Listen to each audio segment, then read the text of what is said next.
Lección 5. Los ricos inventan el dinero. Con frecuencia, quienes prosperan en el mundo real no son los inteligentes, sino los temerarios. Anoche, después de escribir un buen rato, me tomé un descanso y vi un programa de televisión que narraba la historia de un joven llamado Alexander Graham Bell. Bell acababa de patentar su teléfono y estaba teniendo problemas porque su nuevo invento provocó una demanda demasiado fuerte. Como necesitaba una compañía más grande, se acercó a Western Union, uno de los gigantes de su época. Graham Bell le pidió a la empresa que adquiriera su patente y su pequeña compañía. Quería $100,000 por todo el paquete. El presidente de Western Union se rió de él y se negó a su petición. Argumentó que el precio era ridículo. El resto es historia. Tiempo después surgió una industria multimillonaria y nació AT&T. En cuanto terminó el programa biográfico sobre Graham Bell, comenzaron a transmitir las noticias. En ellas hablaron de otro recorte de personal en una compañía local. Los trabajadores estaban molestos y se quejaban de que los dueños de la compañía estaban siendo injustos. Un gerente de unos 45 años, al que despidieron, tenía junto a él a su esposa y a sus 2 bebés, y le suplicaba a los guardias de seguridad que le permitieran hablar con los dueños para convencerlos de que volvieran a contratarlo. Acababa de comprar una casa y tenía miedo de perderla. La cámara se enfocó en su súplica para que el mundo entero fuera testigo. Sobra decir que llamó mucho mi atención. He impartido educación financiera desde 1984. Es una experiencia maravillosa y muy gratificante, pero al mismo tiempo perturbadora. Verás, les he enseñado a miles de personas y en todas ellas, así como en mí mismo, he detectado un rasgo muy específico. Aunque tenemos un gran potencial y fuimos bendecidos con dones, a todos nos detienen, hasta cierto punto, las dudas que tenemos sobre nosotros mismos. No se trata tanto de la falta de información técnica, sino de falta de confianza. Este rasgo les afecta más a unos que a otros. En cuanto dejamos la escuela, descubrimos que los títulos académicos y las buenas calificaciones no son lo que más importa. En el mundo real, afuera de las universidades, se requiere de algo más. He escuchado a la gente llamarle de muchas formas: agallas, pantalones, valor, temeridad, audacia, desenfado, tenacidad e inteligencia. Este factor, como quiera que se le llame, es el que al final decide el futuro de uno por encima de las calificaciones escolares.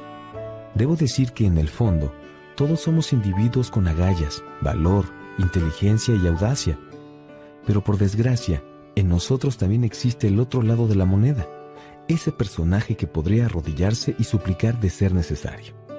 Después de pasar un año en Vietnam como piloto del cuerpo de marina, llegué a conocer a fondo esas 2 personalidades que convivían dentro de mí, y me di cuenta de que ninguna es superior a la otra. No obstante, como maestro descubrí que el miedo excesivo y la falta de confianza en uno mismo eran los 2 elementos que más limitaban al genio de cada individuo.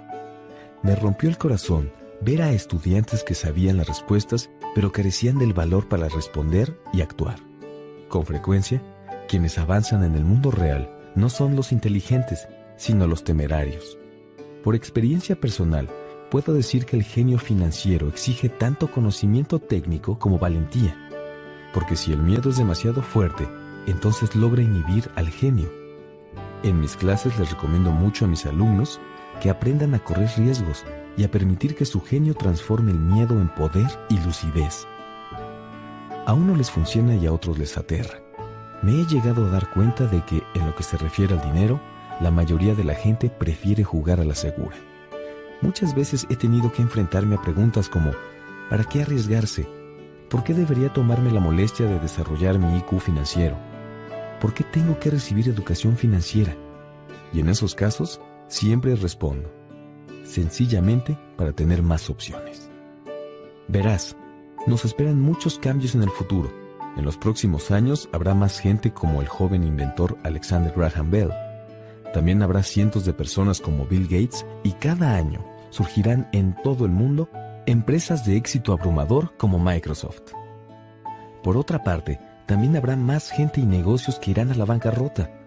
Habrá más despidos y recortes. Entonces, ¿para qué tomarse la molestia de desarrollar el IQ financiero? Solo tú puedes responder a eso, Sin embargo, te diré mis razones personales para hacerlo. Yo lo hago porque vivimos en una era demasiado emocionante. Prefiero abrirle los brazos al cambio en lugar de temerle. Prefiero alegrarme por la perspectiva de hacer millones en lugar de preocuparme por no obtener un aumento. El periodo que vivimos ahora es tan emocionante como inusitado en la historia mundial. Dentro de varias generaciones, la gente mirará hacia atrás y señalará lo fascinante que debió haber sido la era en que murió lo viejo y nació lo nuevo. Una época llena de agitación y pasión. Y entonces, ¿por qué tomarte la molestia de desarrollar tu IQ financiero? Porque si lo haces, prosperarás en gran medida, y si no, este periodo será muy aterrador. Verás a algunos moverse con osadía mientras los demás se aferran a viejos y desgastados salvavidas. Hace 300 años, la tierra era la mayor riqueza. Quien poseía tierras era rico. Más adelante, la riqueza la conformaron las fábricas y la producción, y entonces los Estados Unidos dominaron. Los industriales se convirtieron en los poseedores de la riqueza. Actualmente, todo se centra en la información, y el problema es que ésta vuela por el mundo a la velocidad de la luz.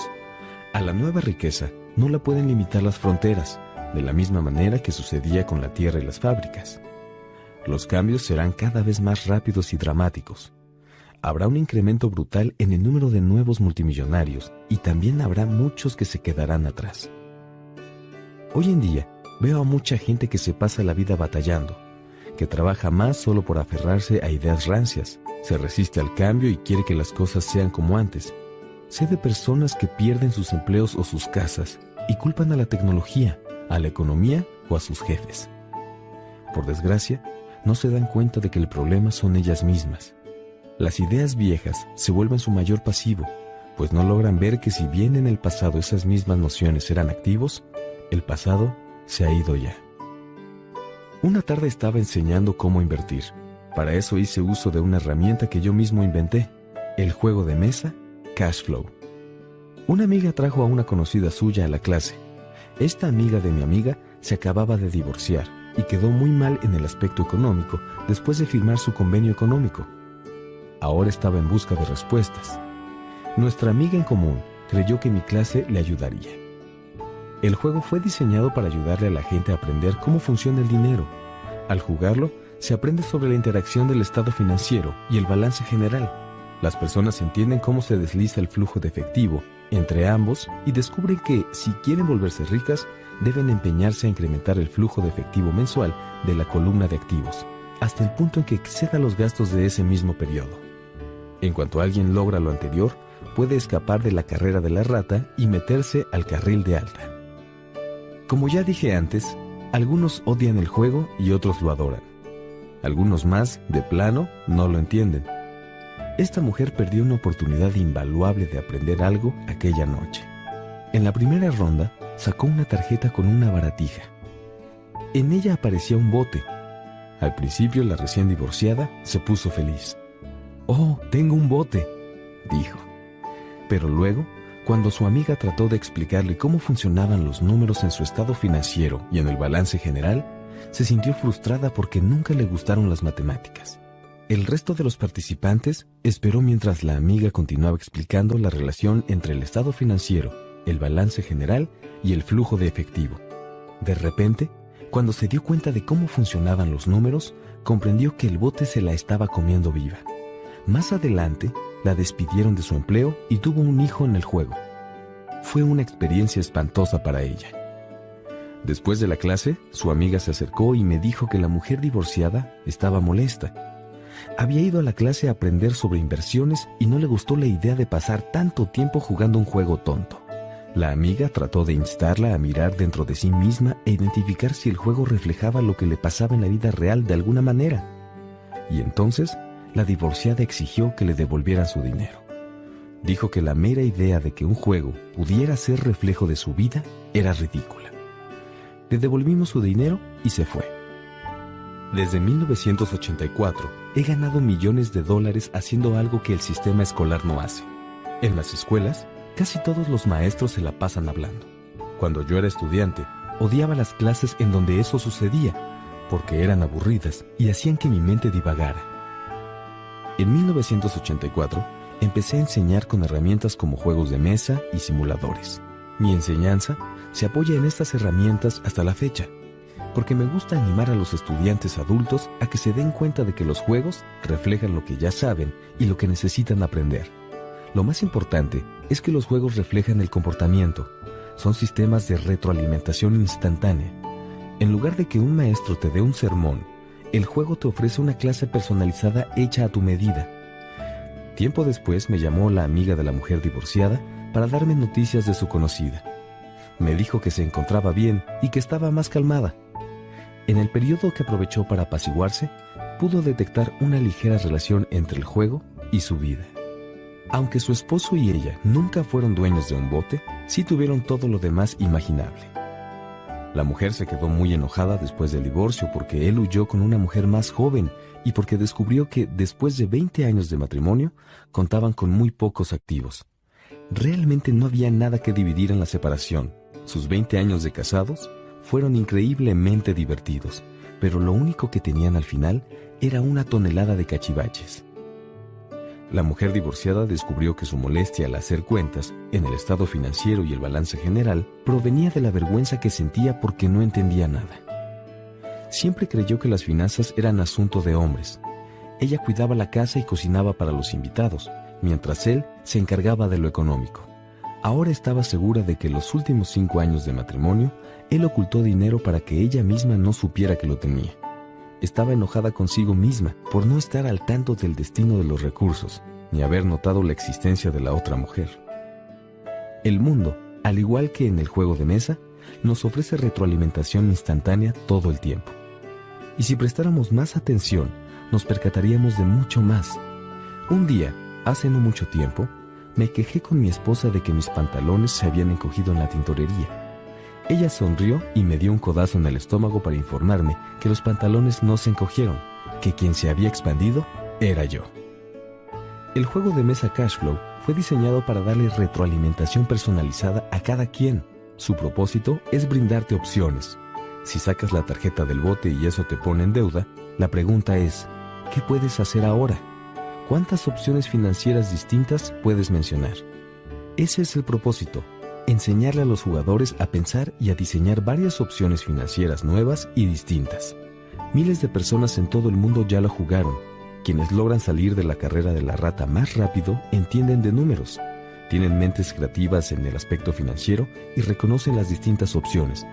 No es raro que la gente rica sea creativa y corra riesgos bien calculados. A quienes les toma más tiempo salir de la carrera, por lo general no están familiarizados con los números y no entienden las bondades de la inversión. Algunas de las personas que juegan Cashflow ganan mucho dinero en el juego, pero no saben qué hacer con él. A pesar de que lo tienen, los otros jugadores parecen avanzar más. Eso también sucede en la vida real. Hay mucha gente que es muy adinerada, pero está estancada en el aspecto económico. Limitar tus opciones es lo mismo que aferrarte a las ideas viejas. Tengo un amigo de la preparatoria que actualmente tiene 3 empleos. Hace años era el más rico de todos mis compañeros, pero después, cuando cerró la plantación local de azúcar, la compañía para la que trabajaba se vino abajo. En su mente solo tenía una opción, la típica, trabajar muy duro. El problema fue que no pudo encontrar un empleo equivalente en el que le reconocieran el tiempo que llevaba empleado para la otra compañía. Como resultado, ahora está sobrecalificado para los otros trabajos que tiene, y sus salarios son más bajos. Tiene que trabajar en 3 lugares distintos y solo gana lo suficiente para sobrevivir. En muchas ocasiones he visto que algunas personas que juegan Cashflow se quejan de que nunca les salen las tarjetas con buenas oportunidades, y por eso se quedan sin hacer nada. También sucede en la vida real. Muchos se quedan esperando a que les llegue su gran oportunidad.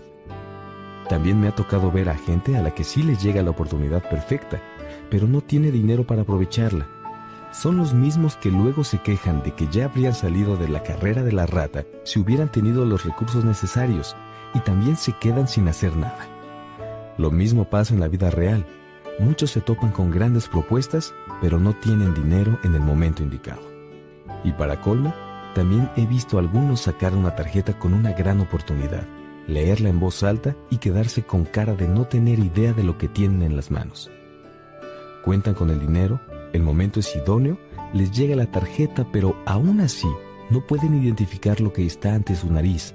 No descubren que coincide a la perfección con su plan financiero para escapar de la carrera de la rata.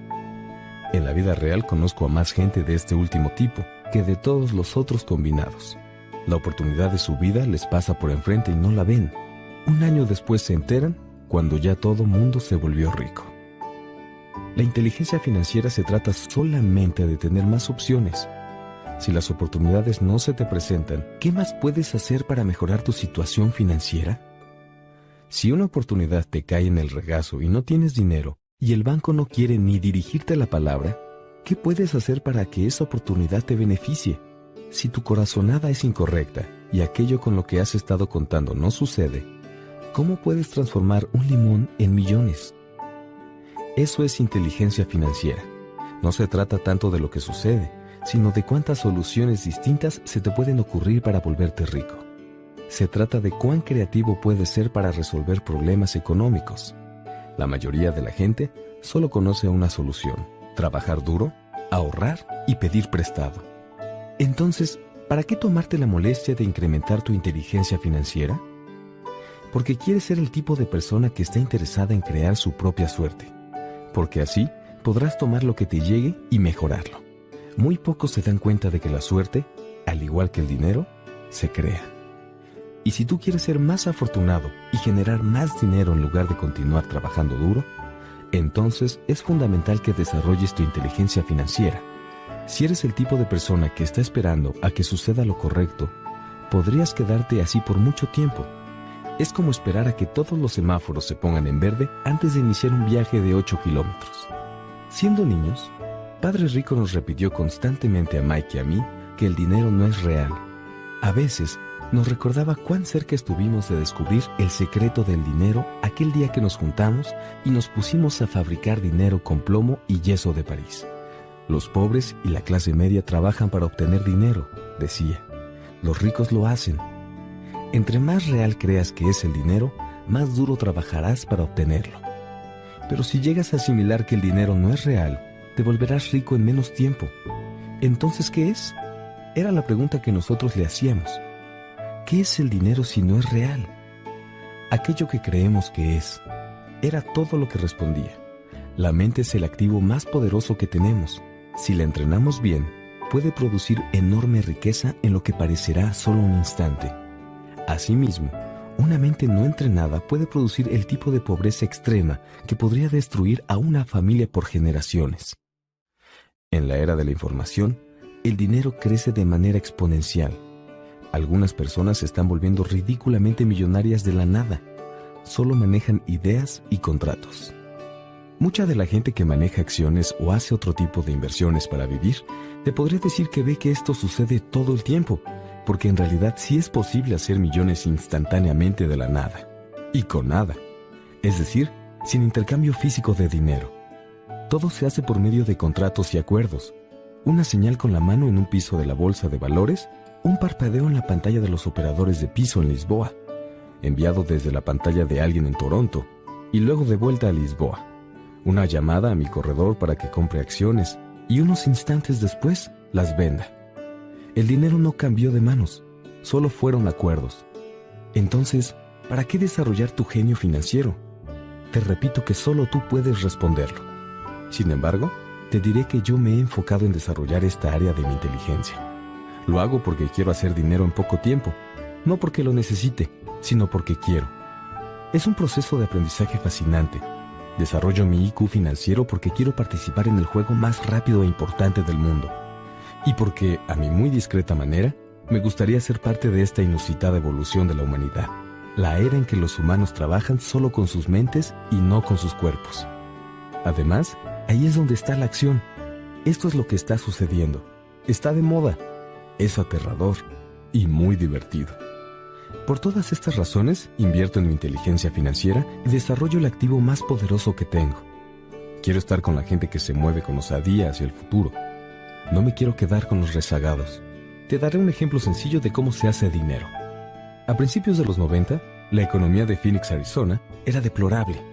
Yo estaba viendo un programa de televisión cuando de pronto apareció un asesor financiero y empezó a pronosticar destrucción y tinieblas.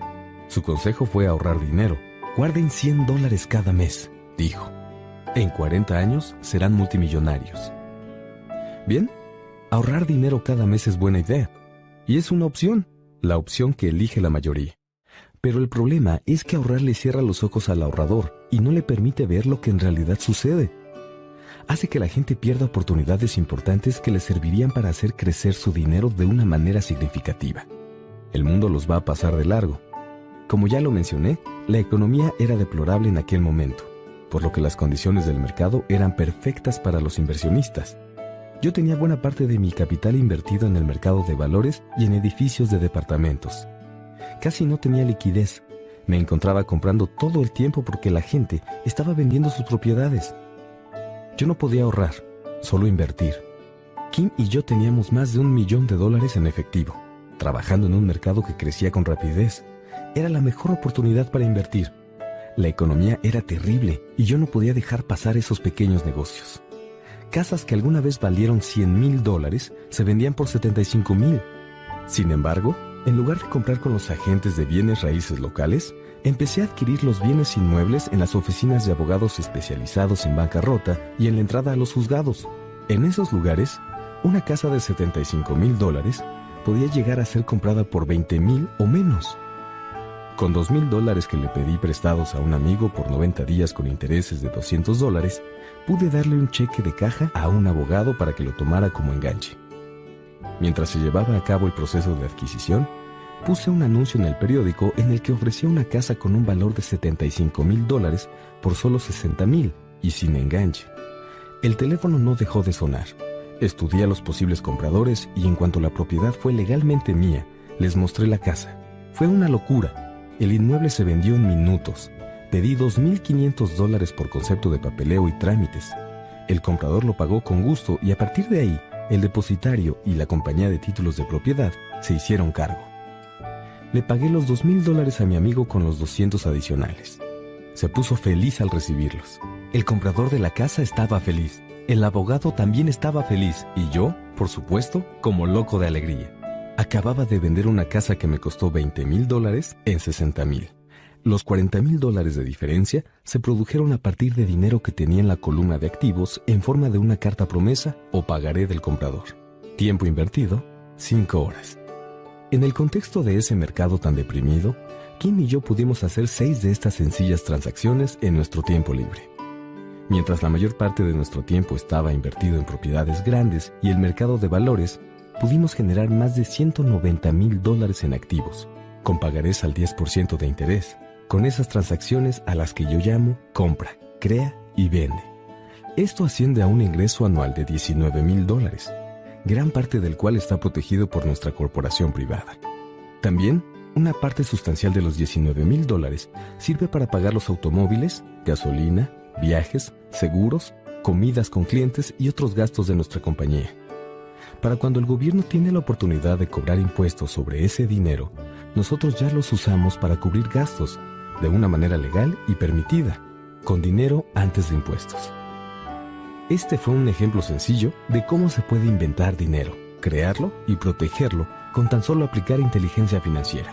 Pregúntate, ¿cuánto tiempo me tomaría ahorrar $190,000? ¿El banco te pagaría el 10% de interés sobre tu dinero? Y el pagaré tiene validez por 30 años. Espero que nunca me paguen los $190,000, porque si me dan el capital, yo tendría que pagar impuestos, y además $19,000 pagados en 30 años equivale a un poco más de $500,000 en ingresos. Mucha gente me pregunta, ¿qué sucede si alguien no paga? Es algo que llega a pasar, efectivamente, pero te tengo buenas noticias. Esa casa de $60,000 se puede recuperar para venderse por $70,000, más otros $2,500 que se cobran por comisión del proceso de préstamo. Desde la perspectiva del nuevo comprador, seguiría siendo una transacción sin enganche, y el proceso continuaría. La primera vez que vendí la casa, pagué los $2,000 que debía, así que técnicamente, la segunda vez ya no metí dinero en la transacción. Mi retorno sobre inversión, Return on Investment, o ROI, por sus siglas en inglés, es infinito. Este es un ejemplo de cómo generar mucho dinero sin invertir ni un centavo. En la segunda transacción, al volver a vender la casa, yo habría ganado $2,000 y habría vuelto a extender el préstamo a 30 años. ¿A cuánto ascendería mi ROI si me pagaran por hacer dinero? No lo sé, pero estoy seguro de que superaría por mucho a lo que conseguiría si ahorrara $100 al mes, que en realidad tendrían que ser 150 al principio, porque ese sería el ingreso después de impuestos, por 40 años de recibir intereses bajos. Para colmo, en este caso también tienes que pagar impuestos sobre los intereses. No me parece algo muy inteligente. Tal vez sea seguro, pero inteligente no. Unos años después, cuando el mercado de bienes raíces de Phoenix se fortaleció, esas mismas casas que se vendieron por $60,000 llegaron a valer $110,000. Aún quedaban algunas oportunidades de remate, pero eran cada vez más raras. Y para encontrarlas tuve que invertir parte del activo más valioso que tengo, mi tiempo. Había miles de compradores en busca de algunas buenas ofertas disponibles. El mercado había cambiado. Era hora de avanzar y buscar otras oportunidades que nos permitieran hacer crecer la columna de activos. Aquí no se puede hacer eso. Va en contra de la ley. Mientes. Son el tipo de afirmaciones que más escucho. Sin embargo, pocas veces me han pedido, ¿me puedes enseñar a hacerlo? La lógica es muy sencilla. No necesitas saber ni de álgebra ni de cálculo, y además la compañía de títulos de propiedad maneja la transacción legal y el servicio por los pagos. Yo no tengo techos que reparar ni baños que destapar. Son los propietarios quienes lo hacen. Es su casa. A veces sucede que alguien no paga, pero eso es maravilloso porque hay cargos por morosidad. Y si no, la gente tiene que abandonar la propiedad y ésta se vuelve a vender. El sistema legal se encarga de eso.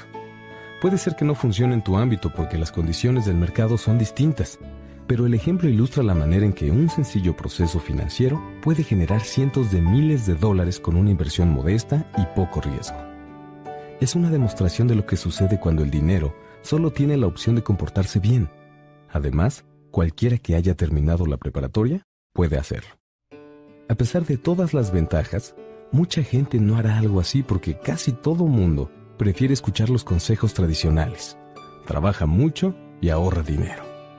En mi ejemplo, se generaron aproximadamente $190,000 en la columna de activos con 30 horas de trabajo y además no hubo necesidad de pagar impuestos. ¿Qué te suena más difícil? 1. Trabajar duro, pagar el 50% en impuestos, ahorrar lo que te queda, que tus ahorros ganen el 5% por el que también pagarás impuestos, o 2. Invertir tiempo para desarrollar tu inteligencia financiera, dominar el poder de tu cerebro y de la columna de activos. Si eliges la primera opción, asegúrate de incluir cuánto tiempo te tomará ahorrar $190,000, ya que el tiempo es uno de tus activos más valiosos. Ahora tal vez entiendes por qué sacudo la cabeza en silencio cuando escucho a muchos padres decir, a mi hijo le va bien en la escuela y está recibiendo una buena educación. Tal vez es buena, pero ¿es adecuada? Sé que la estrategia de inversión que se mencionó anteriormente es modesta, pero la usé para ilustrar cómo se puede crecer a partir de algo pequeño. Insisto en que mi éxito refleja la importancia de tener cimientos financieros fuertes, lo que solo puede suceder con una educación sólida. Sé que ya lo mencioné, pero vale la pena repetir que a la inteligencia financiera la conforman las siguientes habilidades técnicas. 1. Contabilidad. La contabilidad es el alfabetismo financiero o la habilidad de leer números. Es un talento fundamental y necesario para quien quiere construir negocios o hacer inversiones. 2. Inversiones. Invertir es la ciencia de hacer dinero con dinero. 3. Comprensión de los mercados. La comprensión de los mercados se refiere a la ciencia de la oferta y la demanda. Alexander Graham Bell le dio al mercado lo que éste quería.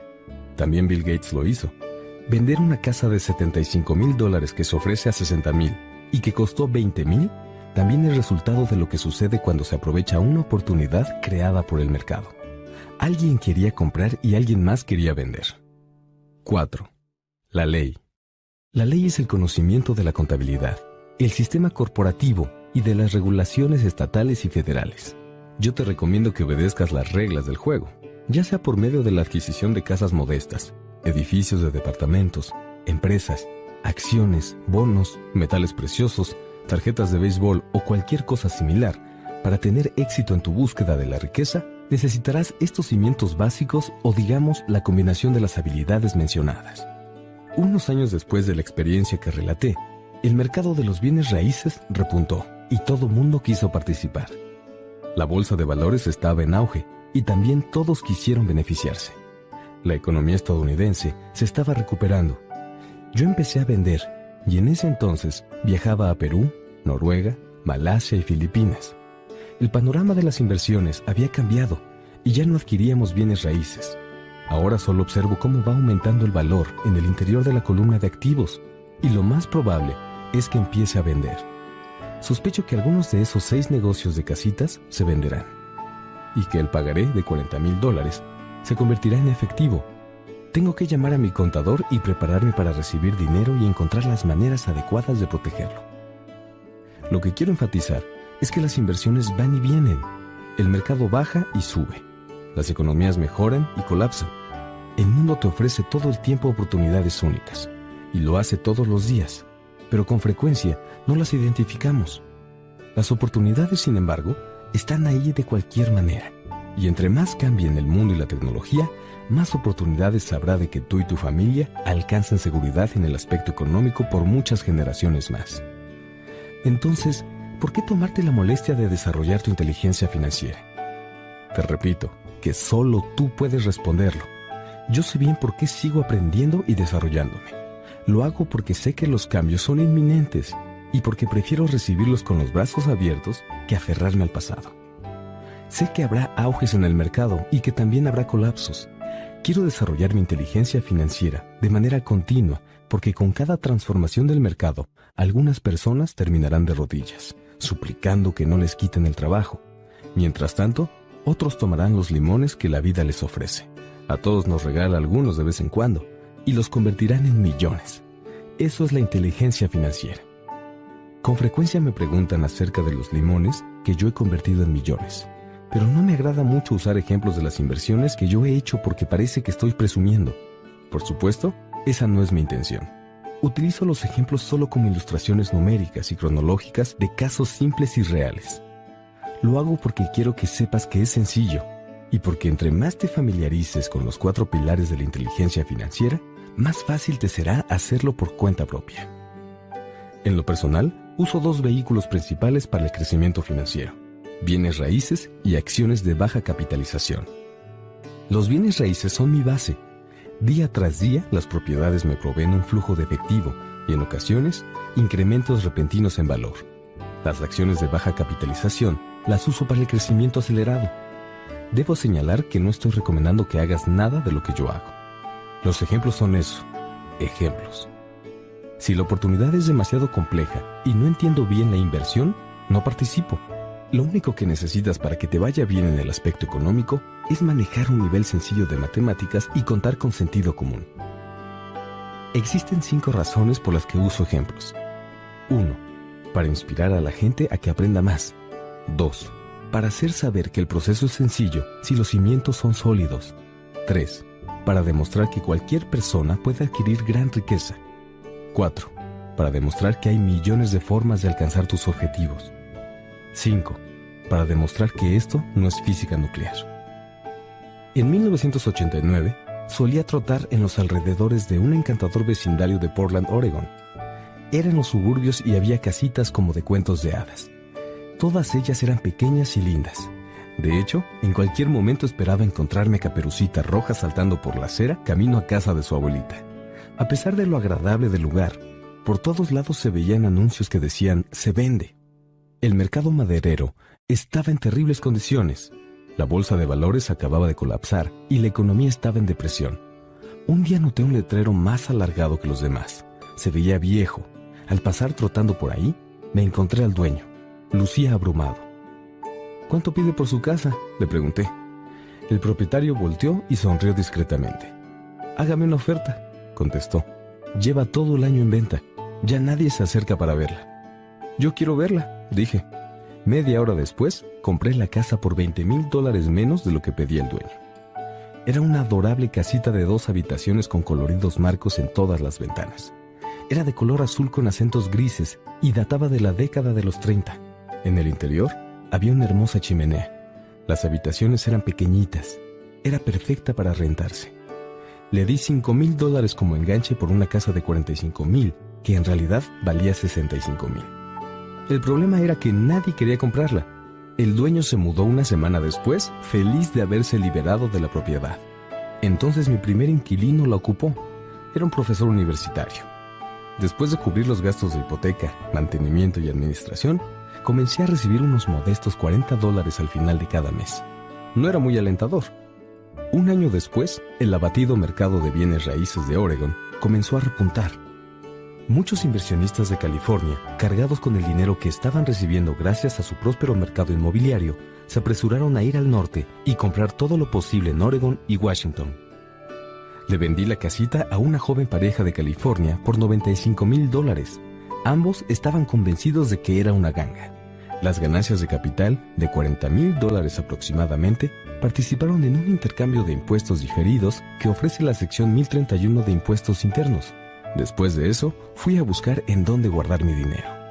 Un mes después, encontré un edificio de 12 departamentos junto a la planta de Intel en Beaverton, Oregon.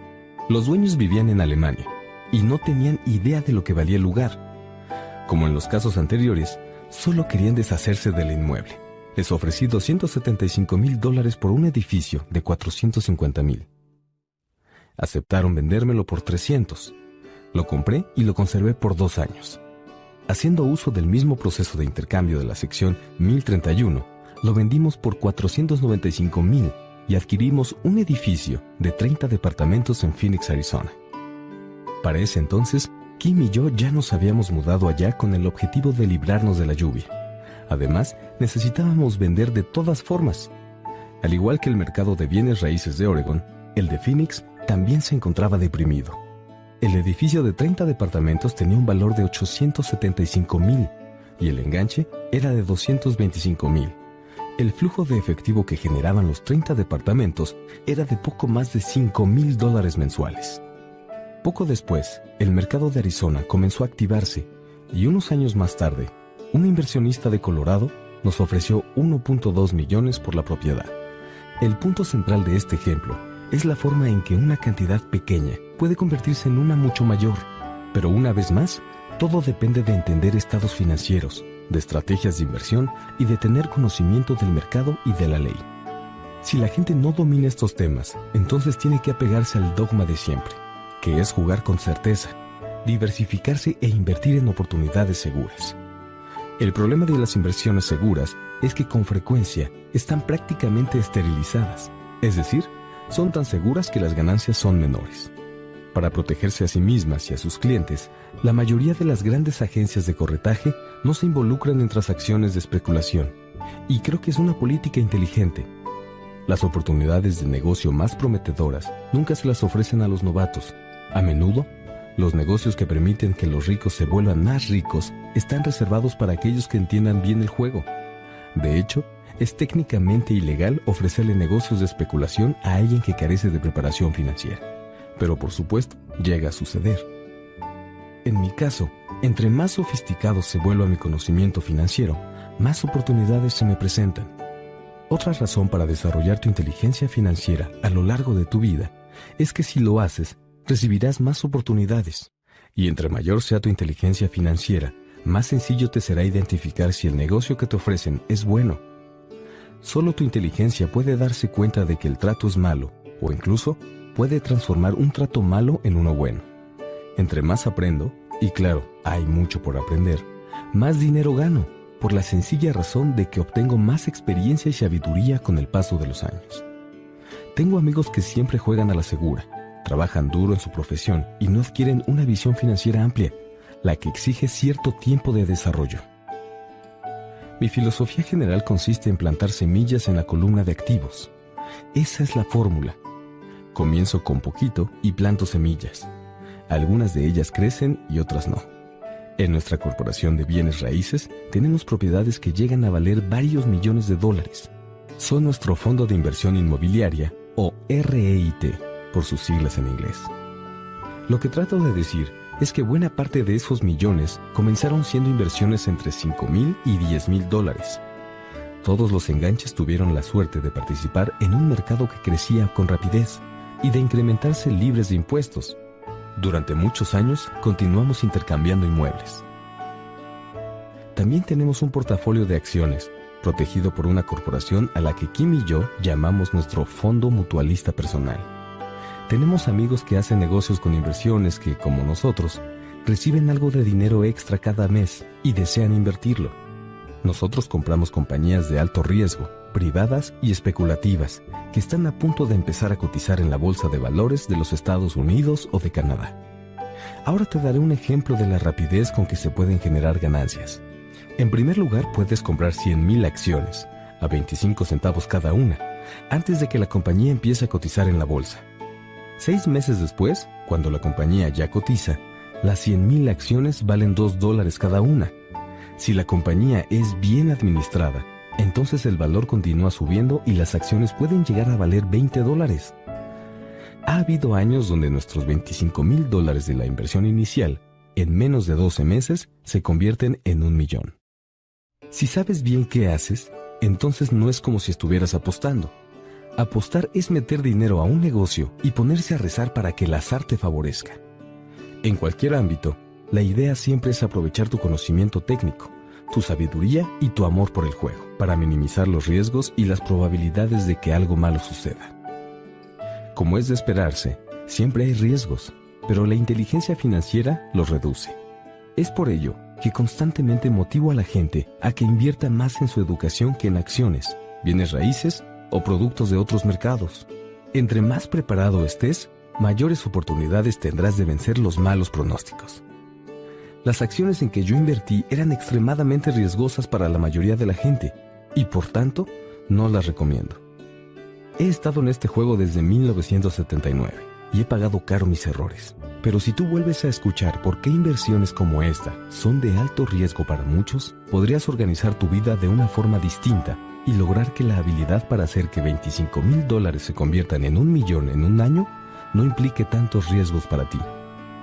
Como ya dije anteriormente, nada de lo que menciono en este audiolibro es una recomendación.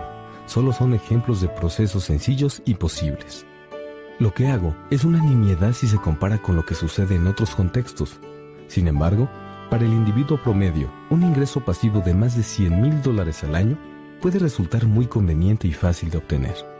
Dependiendo del mercado y de tu capacidad, un ingreso similar podría conseguirse entre 5 y 10 años. Si tus gastos cotidianos son bajos, $100,000 de ingresos adicionales son bastante agradables, independientemente de si trabajas o no.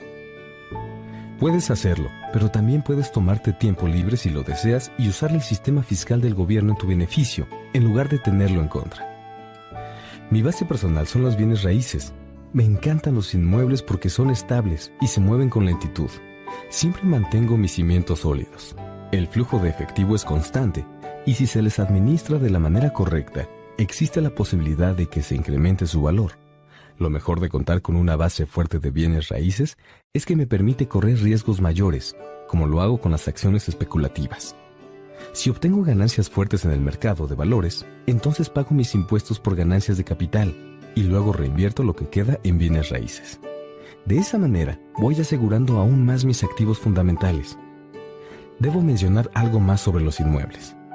Yo he viajado por todo el mundo para enseñar sobre inversión, y en cada ciudad, la gente me dice que no es posible adquirir bienes inmuebles baratos. Según mi experiencia, sí lo es. Incluso en Nueva York o en Tokio. Y en los límites de las ciudades hay tremendas gangas que la gente sencillamente no ve.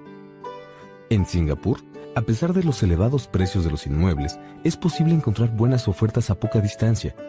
Es por ello que cada vez que alguien me dice, aquí no se puede hacer eso, y me señala, te recuerdo que tal vez lo que quiso decir fue, no sé cómo hacer eso aquí aún. Las grandes oportunidades no se ven con los ojos, sino con la mente.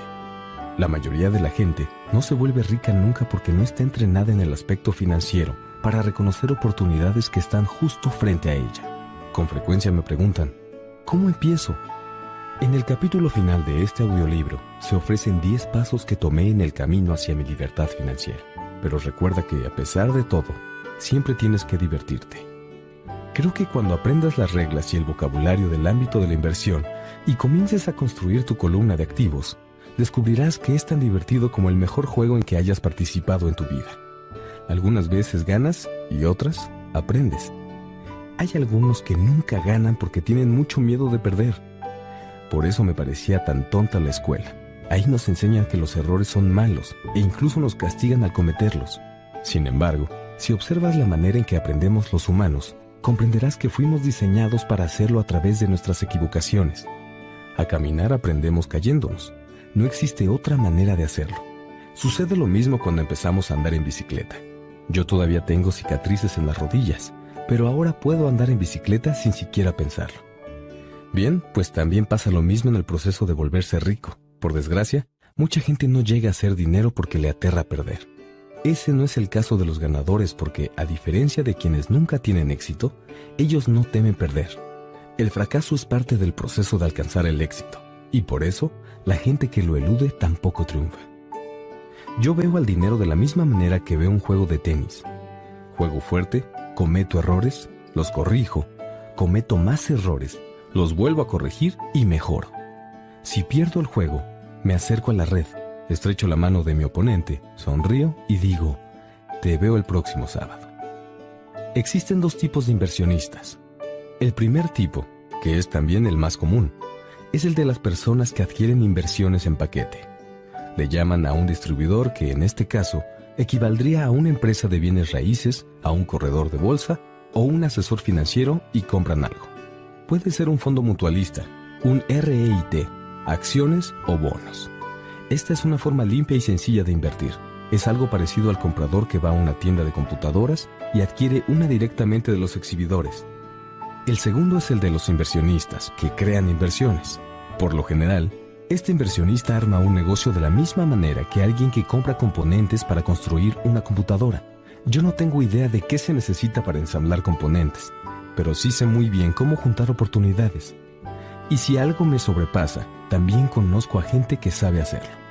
El segundo tipo de inversionista es más profesional. A veces le puede tomar varios años reunir todas las piezas, e incluso eso podría no suceder jamás. Sin embargo, este es el tipo de inversionista que mi padre rico insistió en que me convirtiera. Resultó fundamental aprender a reunir las piezas, porque solo así se pueden obtener enormes ganancias, y a veces incluso pérdidas terribles si es que la marea se pone en tu contra. Si deseas ser inversionista del segundo tipo, necesitas desarrollar 3 habilidades. 1. Encuentra una oportunidad que nadie más haya detectado. Recuerda que debes ver con la mente lo que otros no detectan con la mirada. Un amigo mío, por ejemplo, compró una casa vieja y destartalada. Daba miedo verla, y todo mundo se preguntaba por qué la había comprado. Pero lo que él alcanzó a ver que nosotros no, fue que la casa incluía 4 lotes baldíos. Eso lo descubrió cuando visitó la compañía de títulos de propiedad. Poco después de adquirir la casa, la demolió y le vendió los 5 lotes a una constructora por 3 veces el valor de lo que él pagó por el paquete. En 2 meses de trabajo, obtuvo $75,000. Tal vez no sea una fortuna, pero sí supera el salario mínimo por mucho. Y además, el proceso no presentó dificultades técnicas. 2. Reúne dinero. La persona promedio solo va al banco. En cambio, este segundo tipo de inversionista necesita saber cómo reunir capitales y que existen varias maneras de hacerlo sin necesidad de acudir a una institución bancaria. Para empezar, yo aprendí a comprar casas sin ese tipo de ayuda. Y lo más valioso del proceso, más que la obtención misma de las casas, fue el hecho de aprender a reunir dinero. A menudo escucho a la gente decir, el banco no me va a prestar dinero. No tengo dinero para comprarlo. Si quieres ser un inversionista del segundo tipo, tienes que aprender a hacer lo que le impide avanzar a la demás gente. En otras palabras, la mayoría permite que su falta de dinero le impida hacer un negocio. Si tú puedes vencer ese obstáculo, estarás a millones de distancia de quienes nunca adquieren las habilidades necesarias. En muchas ocasiones, he comprado casas, acciones y otros inmuebles sin tener un centavo en el banco. Una vez adquirí un edificio de departamentos con valor de $1.2 millones. Por medio de un contrato escrito entre vendedor y comprador, hice lo que se conoce como inmovilización de bienes inmuebles. Luego reuní el depósito de $100,000, con lo que conseguí 90 días para juntar el resto del dinero. ¿Por qué lo hice? Pues porque sabía que la propiedad tenía un valor de $2 millones. Pero nunca junté el dinero. En lugar de eso, la persona que puso los $100,000 me dio 50,000 por haber dado aquella oportunidad. Luego tomó mi lugar y me permitió salir del trato. Tiempo total trabajado, 3 días. En este caso, como en los anteriores, se trata más de lo que sabes que de lo que adquieres. Invertir no significa comprar, tiene que ver en realidad con tener conocimiento. 3. Organiza a gente inteligente. La gente inteligente es la que trabaja con o contrata a una persona más inteligente que ella misma. Si necesitas consejos, asegúrate de elegir bien a tu asesor. Como verás, hay mucho que aprender, pero la recompensa puede ser astronómica. Si no quieres aprender esas habilidades, entonces te recomiendo ampliamente que solo seas inversionista tipo 1. Pero recuerda que la mayor riqueza radica en lo que sabes, y que por ende, lo que no sabes es el riesgo más grande que puedes correr. Siempre pueden surgir contingencias, por eso lo mejor es que aprendas a manejar los riesgos en lugar de eludirlos.